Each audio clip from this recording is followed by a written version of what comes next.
Hello and welcome to the Audible, the quarterback analysis podcast for Week 17. I'm Big Italy 42 here talking about some top options for you from @ZachScottMoxie here.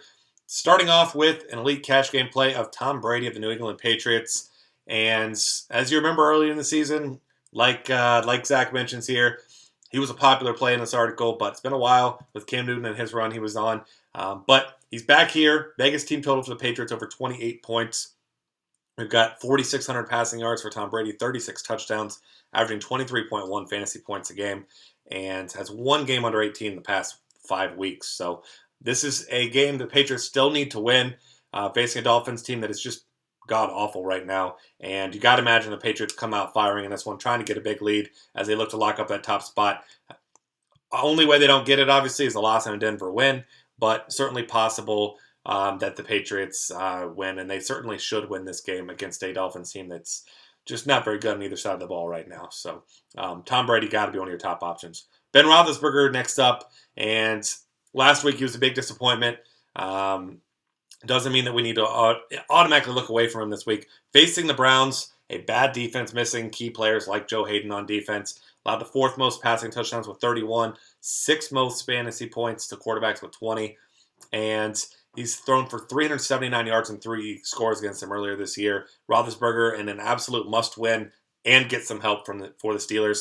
A game he certainly needs to win. You expect the Steelers going to score a lot. Vegas certainly thinks they will. Vegas team total just higher than the Patriots at 28.5. So this is a game that Ben Roethlisberger certainly going to be looking for his weapons early and often. And I don't envision a scenario where the Steelers don't score a ton of points here against the Browns.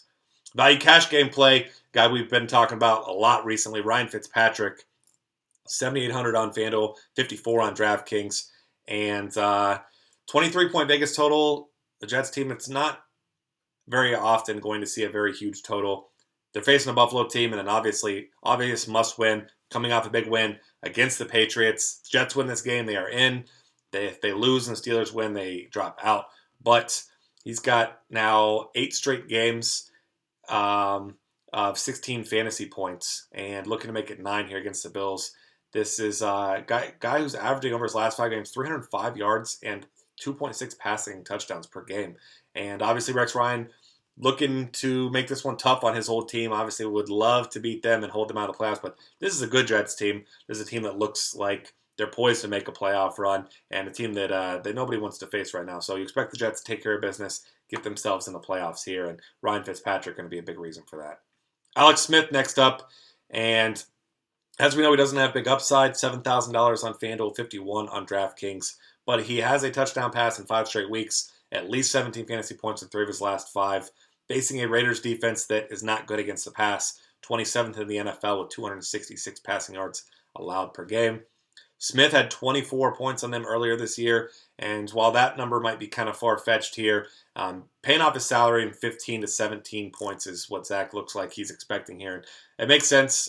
This is not a guy that's going to have a monster game and win anything for you, but this is certainly a Chiefs team that certainly still has a lot to play for. It's possible they could even still steal a division from the Broncos if they win and the Broncos lose. So a lot still riding as far as playoff positioning goes for the Kansas City Chiefs.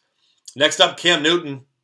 And last week was not good for Cam Newton and the Panthers. They lost their first game, but now you have to win to lock up that top spot. Got Arizona Cardinals in the rearview mirror now. And Cam's been having a tremendous year. Once again, a huge Vegas total, nearing 29 points. $9,100 on FanDuel, 75 on DraftKings. This guy has a total of 41 touchdowns on the year, over 4,000 total yards, and rushing scores included in that, 626 rushing, 8 touchdowns. So this is a game against the Bucs, obviously kind of the epitome of average right now. They're 25th in passing touchdowns allowed this season, 15 in fantasy points allowed to quarterbacks. But Cam Newton knows that he does need to win this game, and you expect the Panthers to do whatever they can to get up big in this one and let their defense take care of the rest.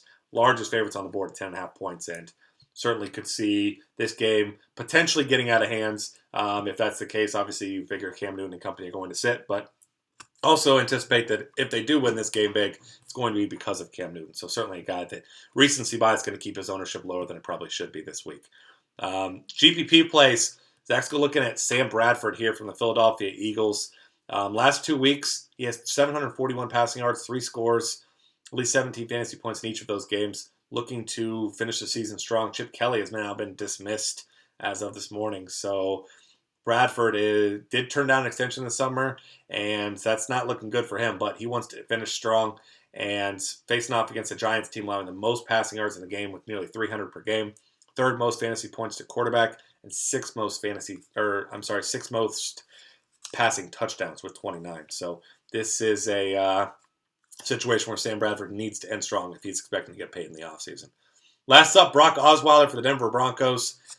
Last time out against the Bengals looked bad in the first half, got it done late, and over the past 3 weeks, he has 903 passing yards and 4 scores. This is a guy who hasn't played great, but he's a guy who has gotten some numbers and did have a rushing touchdown during that span as well. At least 16 fantasy points in 2 straight weeks.